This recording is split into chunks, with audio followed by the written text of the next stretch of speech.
And I want to introduce a metaphor to illustrate this a little bit further. Is that okay?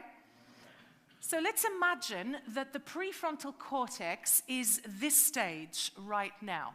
And this is the stage of your attention. It's your mental stage. And as any stage, it can have several actors coming on stage. And actors represent information, okay? Any information that you hold in your attention at any moment. Now, sometimes actors enter stage through side of stage, like Ben Blumel here. Thank you, Ben. Your brother is an actor, right? So surely you know what you're doing. Thank you.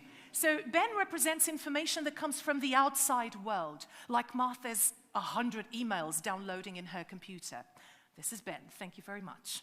Now, sometimes we have actors that enter stage from the audience. And for our metaphor, the audience represents our inner world, our thoughts, our imaginings. And Robbie is a member of my audience. He's one of my thoughts. He's a memory, maybe. And sometimes we hold our inner thoughts in the stage of our attention or our external thoughts like the emails, etc., etc. Yeah, is that clear? Now, what's great about this is that once I have my actors on stage, I can do all sorts of interesting and fun things. And essentially, I'm going to tell you about them. And these are the 5 executive functions of the brain. For example, if I want to understand an idea, I will come to the light, please. Thank you very much. You're on stage, Ben. If I want to understand an idea, I will hold an actor on stage, the stage of my attention, for long enough to see how it connects to members of the audience. What is the audience? What is the audience? Your inner thoughts, your memories, your internal information, right? So Ben is trying to connect. This is what's happening. Keep connecting. Go on, engage. This is what's happening when Martha is going through the emails and she's reading information in the emails and she's trying to connect that information with her internal thoughts and memories, etc. That's enough. Thank you very much. Now, the other thing that you can do with your actors on stage is to make a decision. This is my favorite one, right? We need decision-making a lot in our work. So to make a decision, you get different actors on stage, and then so many. And then you compare them to one another. You make value judgments. You go, well, actually, I'll read this email first, for sure. And that one I'll get to him last. And maybe him in between. And this is what you do. You decide what's more important, yeah?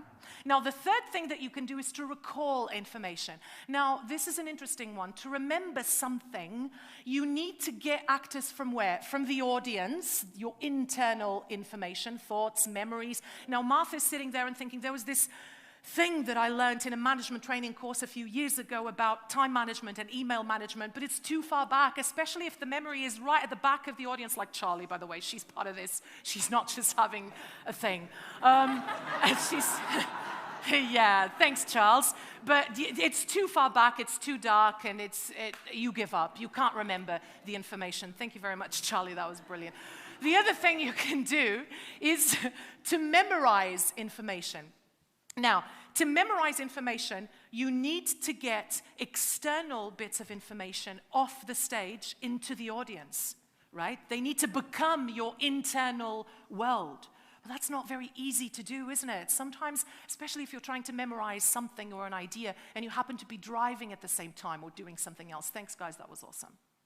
The last thing that you sometimes need to do is to inhibit information, because sometimes you really, really need to focus on something else. And to inhibit information, that was your cue, by the way. Oh, to inhibit, it's going great. To inhibit information, you need to manage distractions. And don't touch my hair. No. Really, not the hair. Okay.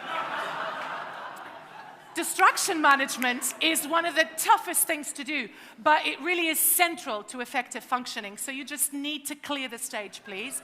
Clear the stage. Thank you very much. That was awesome. Thank you. Now listen, just one more thing. Yeah, this is great, but there's one more thing, you know. The other thing about this stage is that it needs a lot of lighting, like this stage, right? And exactly the same with our key mental activities. Conscious mental activities chew up your metabolic resources, the fuel in your blood, like anything else. significantly faster than your automatic brain functions, like the things that keep your heart beating or your lungs breathing. Now, this means that the power to light the stage, first of all, you need a lot of it, and second, it decreases as you use it.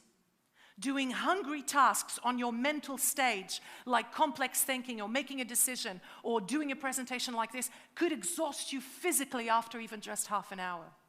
In comparison, a truck driver can drive all day, all night, only needs to stop when they need to eat or sleep. And that's because, by the way, it involves a different part of the brain. In the center of the brain, it doesn't involve the prefrontal cortex. This part of the brain is much more energy efficient, unless, obviously, you're a new truck driver driving a new truck or going through a new route, and then it's a different thing. But essentially what this means is that your best quality thinking time only lasts for a certain period of time. It's a wonderful resource, but we need to watch very carefully what we do with the stage of our attention. And this is really key. The key is to rethink how we use it, how we value it. So here's a new perspective. Consider allocating your mental stage to things that really, really matter.